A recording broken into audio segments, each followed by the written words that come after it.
This is chess. As is this. Even this. And this is my dying plant.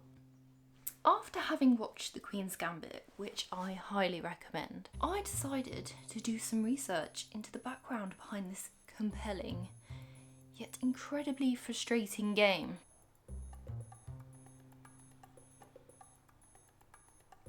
God! In a bid to find out just how a simple demonstration of a battle lost by a long-gone prince became the country-defining, edge-of-your-seating, world-class championshiping game that it is today. So dear viewer, sit back, relax, stop scrolling through the videos on the right-hand bar, for I am about to take you back 1500 years to a simpler time, when it was a luxury to be able to stay at home all day, and there wasn't a virus threatening every aged member of your family. Now, in order to understand the never-ending feud between these two families, we must begin our story in the 5th to 6th centuries AD, in the Indus Valley, where a strategic war game by the name of Chaturanga, meaning 4 divisions, was becoming a popular pastime among the rich and the also rich. This game first mentioned in the, forgive my pronunciation, Mahabharata,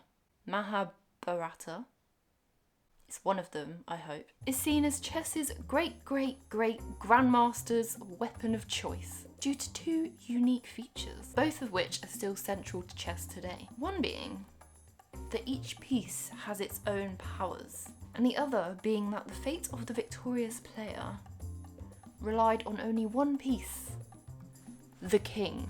At the time, the pieces resembled that of the military, and only 4 different pieces were used. Those being infantry, elephants, chariots, and cavalry. This, however, was soon added to. As with any good invention, within a short space of time, the game had moved to the Persian Empire. Jesus Christ. And by 600 AD was a firm favourite among those who had the time to play it. During this period, chess underwent some slight modifications and soon became the 64 squared 32 piece game that the Soviets absolutely dominated in the Cold War. Soon this increasingly popular game had spread all the way along the Silk Road, and by the time Marco Polo had really had enough of Kublai Khan being a complete and utter dictator, chess had been developed into over 2,000 variants, and by 1000 AD had been brought to Russia, likely through a culmination of invaders and traders of Viking and Byzantine origin and taste. By the time chess had found itself within EU borders, it was already the 11th century, and not wanting to get into the game too late, it quickly became a favourite among noblemen, knights, clergymen, and even kings themselves. However, as appears to be a reoccurring theme, the church were quick to put a stop to this, as the game apparently encouraged gambling and idleness. And in 1254, King Louis IX even attempted to ban it across the entirety of France. However, even Louis himself could not stop the people's love of checkered squares and tiny little wooden horses. And so we move into the Middle Ages, where each piece really took their present day form. The trusty minister piece that so many had grown to know and love had been replaced by the Queen, which became the latest and greatest addition to the board, likely reflecting on the recent emergence of important queenly figureheads such as Mary Queen of Scots or Isabella I of Castile.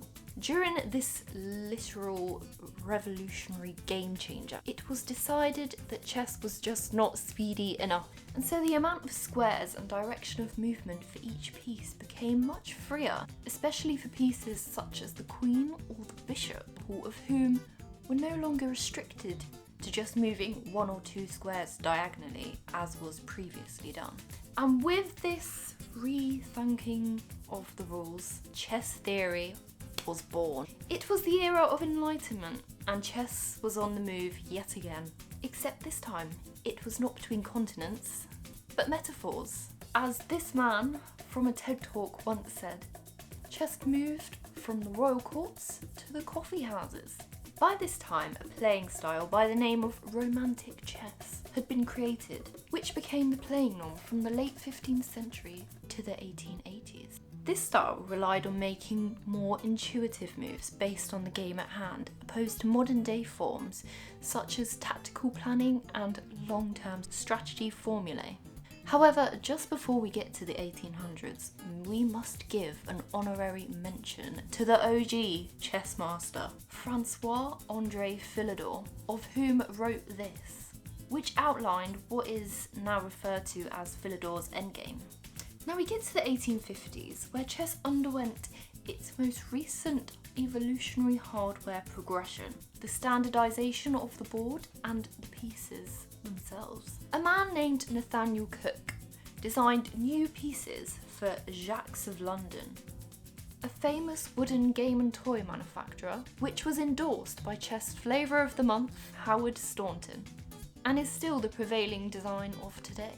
Another great addition to the game, brought to you by the 19th Century Limited, was the introduction of the chess clock. Before this handy little clock was around, a single game of chess could take up to 14 hours to finish. But as the Victorians did with everything else, they felt the need to standardise and identify precisely how much time each player took to make each move.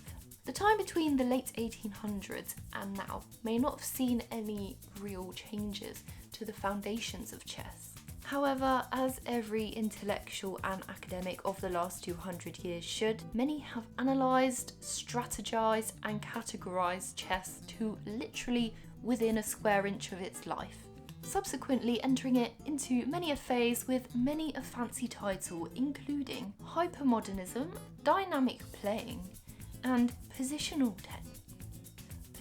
chess, along with an array of opening styles, defences, endgames and gambits. From 1927 to 2006, in a somewhat geopolitical bid to hold an upper hand over the US, all world champions, albeit between 1970 to 1972, were of Soviet origin. The only person to beat a Russian player in this whole time was Bobby Fischer, an American who beat his opponent Boris Spassky, therefore holding the world champion title between 1970 to 1972. Bobby then dipped for the next 20 years before resurfacing in 1992 to have a rematch with his old rival, Boris, once again beating him before redisappearing, never to publicly place a single pawn ever again. Another world-renowned match, even to those who don't know their kings from their queens, was between Garry Kasparov and a computer by the name of Deep Blue. This was not the first time something of this sort had been attempted, as Kasparov had been playing computers since 1989. However, this was the first time that Kasparov had lost, and all had become clear that robots will eventually intellectually outwit us in every aspect, kill us all, and end the world as we know it. But before that happens, I have another 23 years of history to cover, most of which is heavily linked with computers and the use of technology to train, strategise and almost program world champions themselves in order to mature their playing skills at a much younger age than previously possible. This brings us into the 2000s, where the former USSR had once again lost its world champion reign to India's top player, Viswanathan Anand. Again, I hope I said that correctly. Who won both in 2000 and 2007, and who, after looking up pictures of for this video, appears to be in a constant state of boredom and irritation at every single tournament. Anywho, Anand remained world champion up until 2013, where a young Norwegian man by the name of Magnus Carlsen took the crown, not only becoming world champion, but also being the world's highest scoring chess player in history at 2,882. I don't actually know what that means, but it's a useful nugget of information for you. And that brings us to today, where the interest in chess has soared ever since the beautiful face of Anya Taylor-Joy has graced our screens, and Beth Harmon brought tears to my eyes as Borgov realised that his title was no more. She'd waited so long for that. I really lost all sense of control. Such a happy moment. Very Russian. And that's it. That is the whole of the history of chess. I hope you maybe enjoyed. I pray. That would be good. Thanks. Cheers for watching. Subscribe if you want to. Goodbye. This is chess. And it why do I make these choices? In a bid to find out just how about a simple why? Please just work for me. Don't fool. Stop making noise, please. Oh, thank God. Where am I? Likely reflecting on.